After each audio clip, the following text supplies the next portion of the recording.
Lalu kemudian tinggal sama terbun aku. Iuhan tham tan tinggal di tinggal. Dapat dita, nani iu boya Nabi, hana, netam, anaki, ibadah jaukum. Inilah yang ahli-ahli cok lebih lagi nyoke, ikun di Nabi Rasulullah, ma ana alaihi wa ashabi katiga.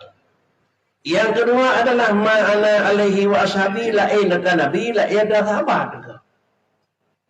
Lain buat Nabi, lain buat sahabat. Menyona buat sahabat yang ikut buat Nabi, nyokat dah sahabat ikun. Dengan alasan alaikum bisunnati. Yang naya dapat lihat. Alaikum bisunnati. Yang naya aku. Alanya wa sunnati khulafai rasyidin. Yang naya aku. Hijau kita dalam lihat. Alaikum bisunnati. Alanya wa sunnati tajam macam. Sama dengan itu merupakan paham yang dianggap Ahlussunnah ma ana alaihi wa sahabi ba'lun nalum buat-buatnya. Kemudian dia terus sahabat pina ke pegat lain yang hana balung. Itu Ahlussunnah. Bahawa dia Rasulullah na buatnya. Bahawa dia sahabat pina yang dipotra, yang menyonyai ke pegat sahabat yang kira-kira kau nak. Wujud sahabat tukang bersama dengan Nabi ni.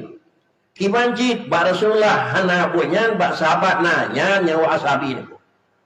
Oleh kerana demikian, masa Rasulullah hana buat-buatnya. Maaf, umpama ada kedi. Mudzakarah macam Nabi pegat dia hana tu. Hana ni, hana. Dia campitang tu. Dia pegat, kuah baik. Dia baik lemah dia kan dia putih khawri malut kan aku. Rasulullah selama udip Nabi padiga dan khawri malut. Tiga tak. Padiga dan sam, yang piana. Kibai dia pegat. Yang dia jalan-jalan dia aku. Berhubung karena barang yang hana lung pupuk lilung dan barang yang hana lung cam dan hana lung tinggal lilung, ya bak draw ke menjudo Nabi tikre man sanna sunnatan hingga akhir. Ada kala sunnatan hasanah, ada kala sunnatan sayyi'ah. Orang yang pudih buat baru, yang buat baru lu buat lung hana dan buat sahabat lung hana, ipudih buat barunya. Hukum urung pudih buat baru. Pugat mudzakarah apa yo dan Nabi yo sahabat hana yang dia yang kau pula dia suruh tadi dekat bekri. Kanan. Apakah dia pegatnya pegat biasa yang geruk-geruk? Pegat biasa yang geruk-geruk. Kekentik sunat dan sayyi'ah. Dia buku baik pun. Atau dia pegatnya memang jamaah ilmu yang kekenanya yang awam ke purno dikerek kaji. Kemudian menguntungkan mengumpulkan. Fa'alu silakan kerja. Jadi hukum mudzakarah buat lagi berat.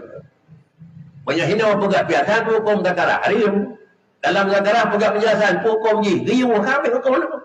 Dan daripada dan Nabi pun ada pun bingung. Jangan ma ana alaihi wa ashabi yang kemudian berhubung karenanya masa Rasulullah nak kerja. Maka barang yang sesudah wafat Nabi hanali tinggallah cucu Nabi, tinggallah buat Nabi dan tinggallah istiqrar ataupun istiqra ataupun pendidikan Nabi dan tinggallah buat yang tak pernah tetap di baginda Nabi. Sehingga buat tersebut berlalu. Kemudian timbullah zaman dan kalam yang kira-kira perlu tamah bercutik aku.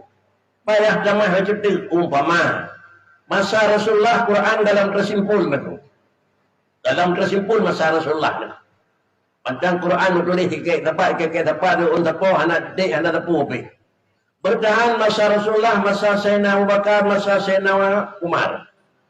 Tetap bertahan anak dia. Kita yang apa titik anak dia, anak bukan aku. Sampai di masa Sayyidina Utsman, dipegat ijtihad di Sayyidina Utsman. Dia menuruh baik dah pegat Qurannya, dia ke endau sekali umur. Ukur anak dia apa lain.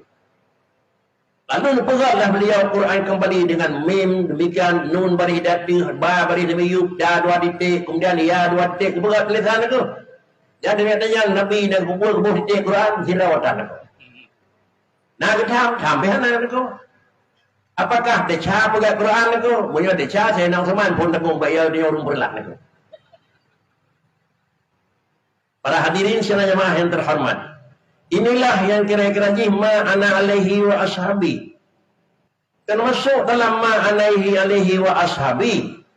Rasulullah ni pegang bahasa mana? Kemudian bahasa Rasulullah adalah yang dipegang sesuai dengan Rasulullah. Sesuai dengan ulun yang nampak masa Rasulullah.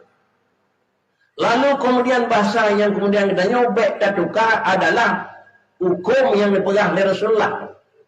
Tetapi yang tertukar adalah cara penyampaian hukum yang bahawa Nabi menang cara penyampaian, bahawa kita menolak cara penyampaian. Contoh ulang.